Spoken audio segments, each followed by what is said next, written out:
বিশ্ববিদ্যালয় প্রশাসনের সাথে তারা বলেছিল যে যখনই তদন্ত কমিটির রিপোর্ট প্রকাশিত হবে তখনই আমরা তার বিরুদ্ধে ব্যবস্থা নেব।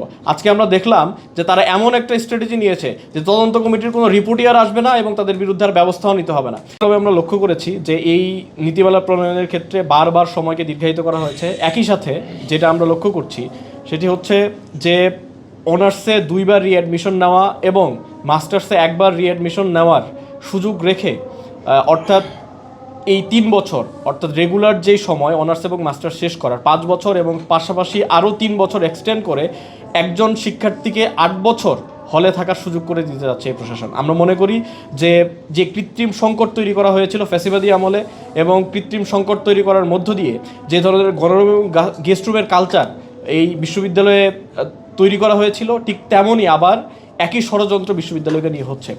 আমরা যদি লক্ষ্য করি এখন পর্যন্ত বিশ্ববিদ্যালয়ে হলগুলোতে প্রায় 7টা অথবা 8টা ব্যাচ অবস্থান করছে।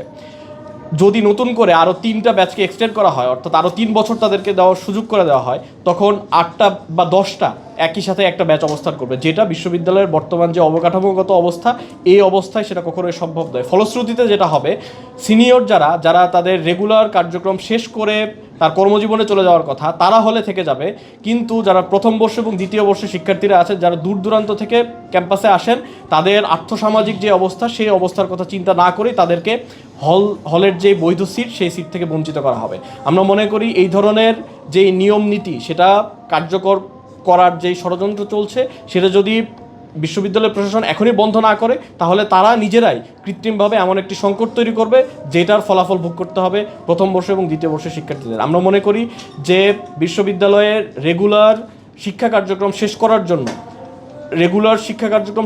জন্য যে 5 বছর সময় রয়েছে সেটি যথেষ্ট এবং যে সকল শিক্ষার্থীরা এর এক্সেপশনাল হবেন তাদের ব্যাপারে বিশ্ববিদ্যালয় প্রশাসনকে দৃঢ় অবস্থান নিতে হবে। কেননা প্রথম বর্ষের শিক্ষার্থীরা আর্থসামাজিকভাবে এবং মানসিকভাবে সবচেয়ে ভালনারেবল পজিশনে থাকেন। আমরা মনে করি যে এই ধরনের যেই কথা আমরা শুনছি যে ইনফরমেশনগুলো আমাদের কাছে আসছে সেটা থেকে বের হয়ে আসার সময় এখনই বিশ্ববিদ্যালয় প্রশাসনের আসছে। এটা যদি করা না হয় সাধারণ শিক্ষার্থীরা কখনো এটা মেনে নেবে না এবং আমরা অবশ্যই সাধারণ শিক্ষার্থীদের পাশে থাকবো।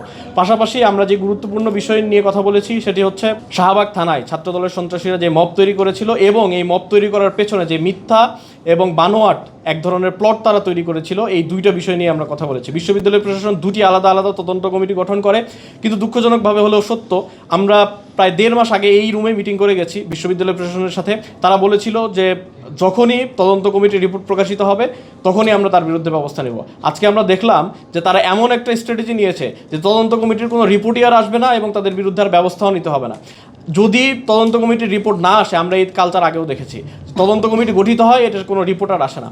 আমরা স্পষ্ট করে বলতে চাই তদন্ত কমিটির রিপোর্ট দ্রুত সময়ের ভেতরে আসতে হবে এবং যারা দোষী আমরা ভিডিওতে দেখেছি আমাদের সামনে চাক্ষুষ যাদের উপর হামলা করা হয়েছে তাদের নিজস্ব স্টেটমেন্ট আছে। এই সমস্ত কিছুর উপর ভিত্তি করে অবশ্যই যারা দোষী তাদেরকে দৃষ্টান্তমূলক শাস্তির আওতায় নিয়ে আসতে হবে। এটা যদি না হয় এই ক্যাম্পাসে যদি প্রথম এই ধরনের একটা অপরাধমূলক কাজের বিচার যদি না হয় তাহলে দেখা যাবে যে এই অপরাধ প্রবণতাকে বিশ্ববিদ্যালয় প্রশাসন প্রশ্রয় দিচ্ছে এবং এটাকে উৎসাহিত করছে বলে প্রমাণিত হবে।